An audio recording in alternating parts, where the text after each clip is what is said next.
नमस्कार,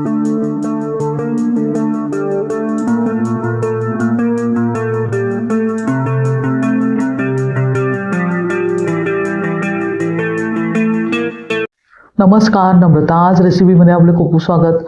उन्हाळा संपत आला की आपल्याला वेध लागतात ते म्हणजे रसाळ आंब्याचे.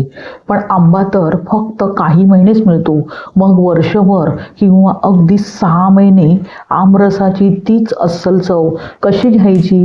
तर आज मी तुम्हाला एक अशी सोपी ट्रिक सांगणार आहे ज्यामुळे तुमचा आंब्याचा पल्प 6 महिने अजिबात खराब होणार नाही, त्याचा रंगही बदलणार नाही आणि चव तर अगदी फ्रेशच राहील. तर लगेचच आपण रेसिपीला सुरुवात करूया. तर इथे मी 8 आंबे घेतले आहेत. आंबे मार्केटमधून आणल्यावर साधारणतः 1 ते 2 तास पाण्यामध्ये भिजत ठेवायचे आहेत. त्यामुळे त्यावरील धूळ कचरा जो असतो किंवा केमिकल असते ते पूर्णपणे निघून जाते. 2 तास मिठाच्या पाण्यात व्यवस्थितपणे भिजवून घेतल्यावर साधारणतः 3 ते 4 वेळा स्वच्छ पाण्याने धुवून घ्यायचे आहेत. आता आंबे मी 3 ते 4 वेळा स्वच्छ पाण्याने धुवून घेतले आहेत. आता अशा प्रकारे व्यवस्थितपणे पाणी त्यावरील काढून सुती कापडाने अगदी हलक्या हाताने पुसून घ्यायचे आहे, म्हणजे पाण्याचा अंश अजिबात राहिला नाही पाहिजे. इतपत आंबे अगदी सुकेस्तोवर सुती कापडाने पुसून घ्यायचे आहेत.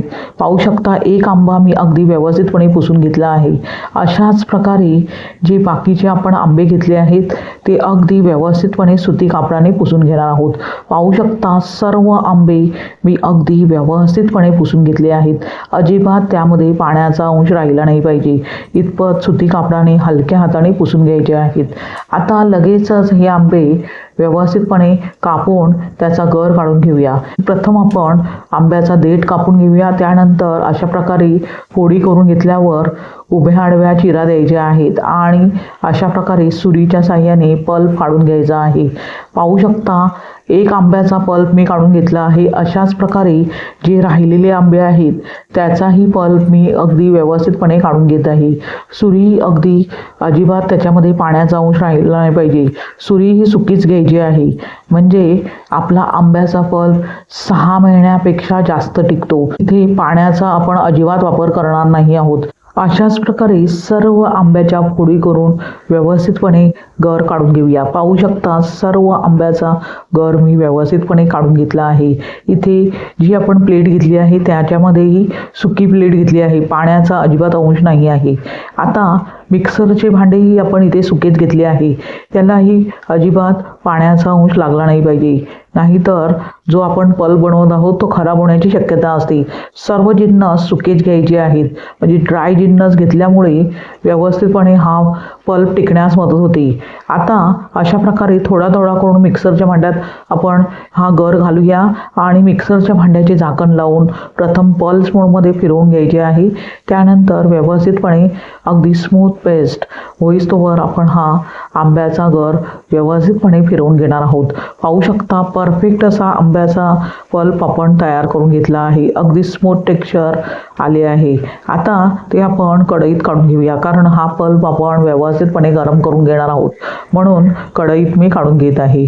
आता एक बॅच आपण व्यवस्थितपणे मिक्सरमधून काढून घेतली आहे. दुसऱ्या बॅचमध्ये थोडे थोडे आपण आंब्याचे जे आपण पोळी तयार करून घेतली आहेत त्या घालून अजिबात पाण्याचा किंवा दुधाचा वापर न करता अशाच प्रकारे आंब्याचा गर काढून घेऊया, म्हणजेच पल्प तयार करून घेऊया. अगदी स्मूथ टेक्स्चर येईस्तोवर मिक्सर फिरवून घ्यायचे आहे. पाहू शकता, सर्व आंब्याचा गर मी व्यवस्थितपणे मिक्सरमधून फिरवून घेतला आहे. अगदी स्मूथ टेक्स्चर गरला आले आहे. आता आपण यामध्ये 2 वाट्या साखर घालूया. इथे मी 3 वाट्या जो आंब्याचा पल्प घेतला आहे याला 2 वाट्या साखर वापरत आहे. साखरेचे प्रमाण तुम्ही तुमच्या आवडीनुसार कमी जास्त करू शकता.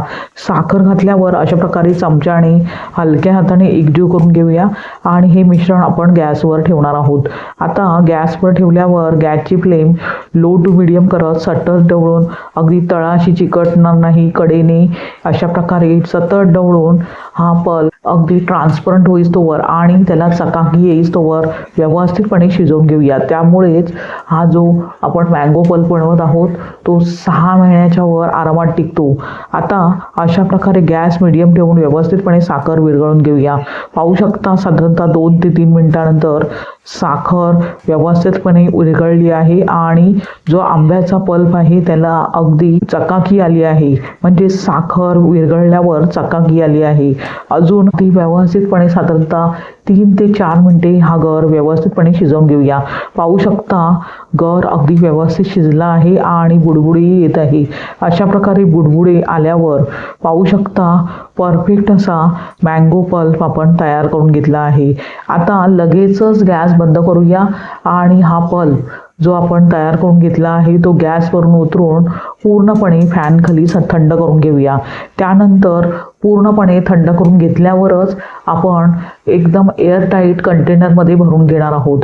एअरटाईट जे कंटेनर आहे त्यामध्येही पाण्याचा अंश राहिला नाही पाहिजे. साधारणतः 5 ते 6 मिनिटानंतर पाहू शकता मँगो पल्प मी व्यवस्थितपणे शिजवून घेतला आहे आणि त्याला चकाकी आली आहे. गॅस बंद करूया आणि व्यवस्थितपणे पूर्णपणे थंड करून घेऊया. अगदी फॅन खाली व्यवस्थितपणे साधारणतः 1 ते 2 तास हा मँगो पल्प थंड करून घ्यायचा आहे. थंड झाल्यावरच नंतर आपण एअरटाईट कंटेनरमध्ये हा मँगो पल्प भरून घेणार आहोत. आता मँगो पल्प आपण एअरटाईट कंटेनरमध्ये पूर्णपणे थंड करून घेतल्यावर अशा प्रकारे भरून घेऊया. कंटेनर जे आहे तेही मी अगदी व्यवस्थितपणे धुवून उन्हामध्ये अगदी व्यवस्थितपणे सुकवून घेतले आहे. आता लगेचच आपण कंटेनरचे झाकण लावून घेऊया आणि हा डबा जसाच्या तसा आपण फ्रीजरमध्ये ठेवणार आहोत. नॉर्मल फ्रीजमध्ये अजिबात ठेवायचा नाही.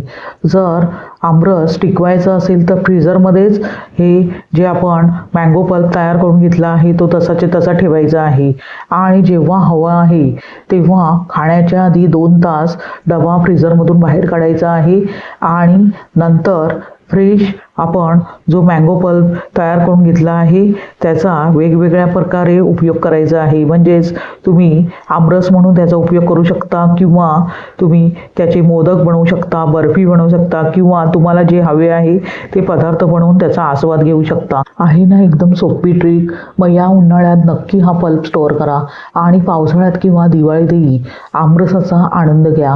व्हिडिओ जरा जरी आवडला असेल तर नम्रता आज रेसिपीला सबस्क्राईब करा आणि सोबतचे बेल आयकॉनवर प्रेस करा. म्हणजे मी जे नवनवीन व्हिडिओ बनवेन त्याचे नोटिफिकेशन तुमच्यापर्यंत पोहोचेल. लाईक, शेअर आणि सर्वात महत्त्वाचे म्हणजे हाईप करा. पुन्हा भेटूया अशाच साध्या सोप्या सुटसुटीत तितक्याच चविष्ट अशा रेसिपीसह. धन्यवाद. श्री स्वामी समर्थ.